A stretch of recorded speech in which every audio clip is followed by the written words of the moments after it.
K.M. Munshi on 26th of March 1947 puts forth before the subcommittee of fundamental rights Article 6. I request my lords to make a note of Article Roman 6 because it is this Article Roman 6 that becomes Article 1314 at some point, Article 1920 at some point, Article 2021 some point, and then becomes 2526. That is the journey of this entire thing. Now kindly take a look at the language here.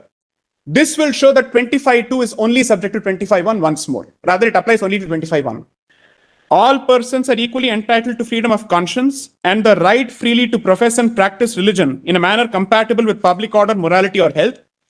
The right to profess and practice religion shall not include economic, financial, or political activities associated with religious worship. My lord sees that. Then, so what was given as a proviso is then fused into a composite provision. Then my lords may come to the next page. At para number 9 on page number 6 is the revised version of Article 26 introduced as part of Sri B.N. Rao's draft. Please see what it says. Every religious denomination shall have the right to manage its own affairs in matters of religion and to own, acquire, and administer property, immovable and movable, and to establish and maintain institutions for religious or charitable purposes consistently with the rights guaranteed in this constitution. This becomes later in accordance with law under 26D. Now, my lords would see what is missing here is, my lords would see that public order and morality is completely missing here in this particular draft. That gets introduced later. So I'll show that. Now, my lords may come to para number 10 at page number 6. This is the combined draft of Article 6, which is the future Articles 25 and 26, as adopted on the 26th of March 1947. My lords would see that clause 1 of Article 6 is proto-Article 25, or the predecessor to Article 25, rather 25.1. Then my lords would see that the explanation with respect to Kirpans has already come. And please see, 25.2 was then inserted as an explanation to clause 1. Right. Therefore, it was always meant to be limited in its application. I'm just reiterating that point over and over again, that it never severs the umbilical cord that connects 25 and 25.2 throughout its entire history. It becomes an explanation, it becomes a proviso, then it becomes 25.2. That's the only difference. Then kindly see this. This is the new clause that Sri B.N. Rao recommends at the bottom of Article 26. My lords could see, kindly see the bottom of page number 6. Every religious denomination shall have the right to manage its own affairs in matters of religion, so on and so forth. My lords has already seen that. Now I request my lords to come to the next page. Where it says consistently with the rights guaranteed in this constitution. And then my lady would see how that language gradually changes. That is because it becomes diluted. I'm so grateful. It becomes diluted, and not just that. Wherever it refers to clause 6, that is clause 1 of Article 6, which is 25.1, initially it kept saying subject to the rights in this chapter. That chapter becomes part later because everything is reworded. So chapter becomes part. And I'll show all of those changes as well. Kindly come to the next page. Para number 11 at page number 7. My lord sees that? Yes. My lord, Justice Madhavan has it? Yes. Please. One. I'm so grateful. On 27th of March 1947, the following portions were added to clause 6. Now begins the Irish influence.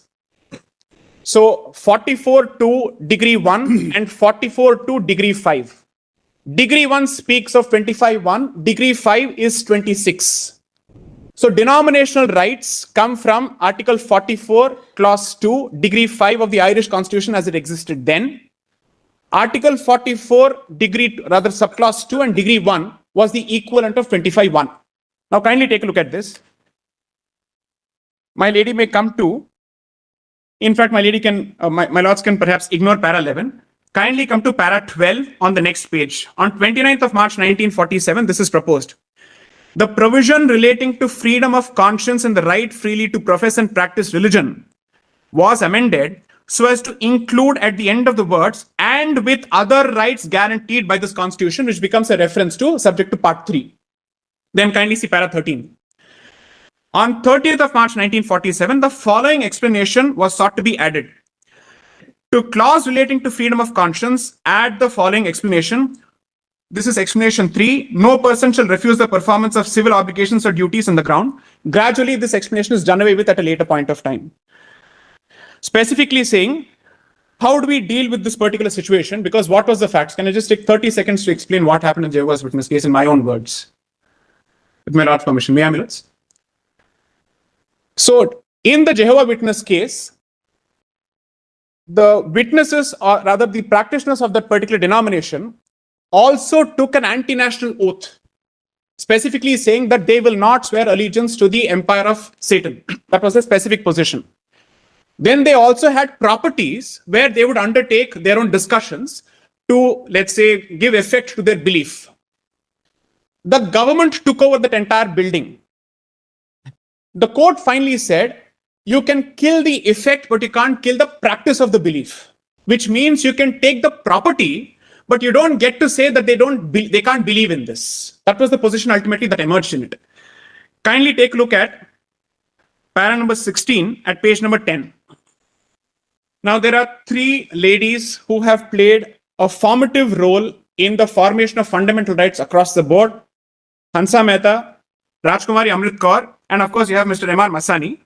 Can I request my lords to kindly take a look at the top of page number 10 just for a moment? Please see this. Durga Bhai Deshmukh. We'll come to that. The right to profess, I'm so sorry, sir. Thank you. The right to profess and practice religion shall not preclude the legislature from enacting laws for the social betterment of people. This is the prototype of 25(2)(b), which again shows, so we can't argue that 25(2)(a) applies to 25(1), but 25(2)(b) applies to everything.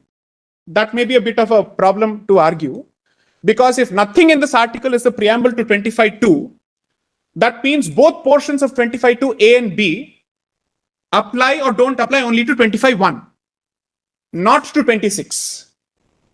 That is the history of this particular provision.